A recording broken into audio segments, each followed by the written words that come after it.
Saudara-saudari yang terkasih, kebanyakan kita mungkin berpikir bahwa orang yang menjadi kudus pada dasarnya karena ia adalah orang yang kudus. Pandangan yang demikian sangat keliru. Orang yang menjadi kudus bukan karena pada dasarnya ia adalah kudus. Kekudusan seseorang adalah suatu perjuangan dalam sebuah proses untuk mencapai kekudusan. Santo Yohanes de Deus adalah orang kudus Gereja Katolik yang memulai perjalanan hidupnya dalam ketakberdayaan, ketidakpastian. Lantas, apa yang membuat ia menjadi kudus? Untuk memperjelasnya, saya akan membagikan kisah perjalanan hidup dari Santo Yohanes de Deus. Yohanes dilahirkan pada tanggal 8 Maret 1495 di Montemor o Novo di Sabon Timur, Portugal. Ia memiliki nama julukan Yohanes de Deus yang berarti utusan Allah. Julukan ini diberikan oleh seorang uskup dari Tui, Spanyol. Yohanes diberikan nama julukan yang demikian karena pengabdiannya yang tulus terhadap orang-orang yang sakit dan orang-orang yang miskin. Yohanes memulai kehidupan bukan sebagai seorang religius. Ia dan teman-temannya tidak menyadari kehadiran Tuhan. Ia bahkan melakukan tindakan yang tidak terpuji. Ia kabur dari orang tuanya dan pergi ke Spanyol. Di Spanyol, ia menjadi seorang gembala dan kemudian menjadi seorang tentara dalam perang melawan Prancis dan Turki. Kehidupannya yang demikian akan sangat mempengaruhi dirinya dalam menjalankan apa yang seharusnya dilakukan sebagai orang yang beriman. Ini terbukti ketika ia tidak lagi menjalankan kewajiban untuk mengembangkan iman. Dampak ini sangat fatal bahwa ia merasa kehilangan orang-orang kecintaannya dan orang-orang yang mencintai. Kebahagiaan dan kedamaian sangat jauh dari kenyataan hidup. Namun, hal menarik dalam diri Yohanes ialah ia menyesal apa yang ia alami dan menyadari akan apa yang telah ia lakukan. Bahwa apa yang dilakukannya adalah cara hidup yang membawanya pada kehancuran. Ia merasa hampa ketika jauh dari Tuhan. Ia merasa sedih ketika jauh dari sesama. Ia sungguh-sungguh ingin memperbaiki hidupnya. Ketika berumur 40 tahun, ia memilih jalan untuk bertobat dan melakukan segala sesuatu yang mendewasakan hidupnya dan menumbuh kembangkan iman. Imannya kepada Tuhan ini dibuktikan dalam tindakannya terhadap sesama. Ia pergi ke Afrika untuk membebaskan orang-orang Kristen yang dipenjara. Harus diakui bahwa membebaskan orang-orang Kristen pada waktu itu tidaklah mudah karena banyak hal harus dikorbankan. Bagi Yohanes, ia tidak peduli akan semua itu. Ia bahkan rela untuk menjadi martir demi kebebasan orang-orang Kristen itu. Tetapi hal ini tidak terjadi karena bapa pengakuannya menginginkan ia agar kembali ke Spanyol. Ia mengikuti apa yang disampaikan oleh bapa pengakuannya itu. Ia kembali dengan tetap sebagai orang yang beriman dan melakukan aktivitas yang sesuai dengan kemampuannya. Ia tekun untuk menyebarkan Injil dan menjual barang-barang rohani dan gambar-gambar kudus. Perubahan hidup yang dialami Yohanes adalah campur tangan Tuhan melalui Yohanes dari Avila. Khotbah yang disampaikan oleh Yohanes dari Avila memberikan pengaruh yang sangat besar bagi Yohanes de Deus. Perubahan hidupnya itu dimulai ketika ia menyaksikan dan mendengarkan kesaksian, teladan hidup dan ajaran Yohanes dari Avila. Kesaksian yang diberikan oleh Yohanes dari Avila menyadarkan ia akan pengalaman masa lampaunya yang suram.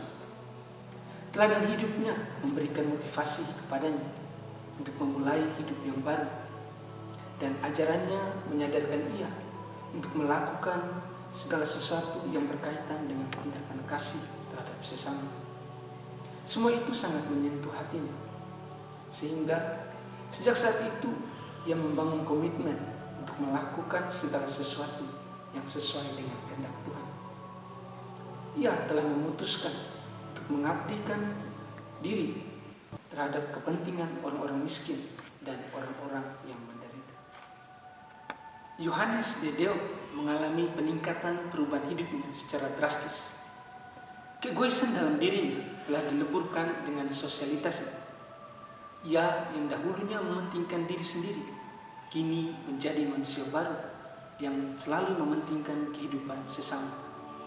Ia tidak lagi hidup menurut keinginan dagingnya, melainkan hidup yang sesuai dengan apa kata hati. Yohanes Dedeo menyadari bahwa keindahan hidup pertama-tama adalah melakukan kebaikan dan menolak kejahatan. Perlahan-lahan ia menyadari bahwa banyak orang mengalami kemiskinan dan penderitaan. Untuk itu, ia mengumpulkan orang-orang miskin dan orang-orang menderita di rumahnya. Ia kemudian membangun rumah sakit kecil, di mana setiap orang yang datang kepadanya diterimanya dengan baik. Ada sebuah pengalaman yang mengesankan dari Yohanes Dedeo dalam menjalankan pelayanan. Suatu ketika, ia mendapati seorang miskin yang terkapar hampir mati di jalan yang dilaluinya. Segera ia membawa orang itu ke rumah sakit untuk merawatnya. Ketika ia hendak memandikan orang sakit itu, ia tertegun heran ketika melihat luka-luka tembusan paku pada kedua kakinya memancarkan cahaya. Sementara itu, ia mendengar seseorang berkata kepadanya, "Yohanes, apa yang kau lakukan untuk orang-orang sakit dan orang-orang yang miskin, kau lakukan juga untuk aku." Lalu serta-merta orang sakit itu lenyap dari pandangannya. Orang sakit itu ternyata Yesus yang menampakkan diri pada Yohanes sebagai seorang yang tidak berdaya. Yohanes Dedeo juga membentuk suatu ordo religius untuk mengabdikan diri bagi mereka yang miskin. Ordo mereka ini disebut para Bruder Santo Yohanes Dedeo. Yohanes meninggal pada tanggal 8 Maret 1550 di Granada. Ia digelari beato pada tanggal 21 September 1638 oleh Paus Urbanus ke-8 dan ditetapkan kudus pada tanggal 16 Oktober 1690 oleh Paus Alexander ke-8. Pada tahun 1886, Paus Leo ke-13 mengangkatnya sebagai pelindung rumah sakit dan orang-orang sakit. Setelah kita mendengar kisah hidup dari Santo Yohanes Dedeo, ada dua pesan yang dapat kita jadikan sebagai pembelajaran dalam hidup. Pertama, memberikan bantuan kepada mereka yang membutuhkan. Pengabdian diri terhadap orang-orang miskin dan yang sakit adalah bukti dari kepedulian terhadap sesama. Memberikan bantuan kepada orang-orang miskin mengandung makna yang sangat mendalam. Ketika kita memberi, kita tidak hanya memberikan bantuan, tetapi juga membagikan rahmat, anugerah, dan kebaikan kepada orang lain. Tentu saja semua itu harus bertolak dari cinta yang tulus untuk memberikan kepada mereka yang membutuhkan.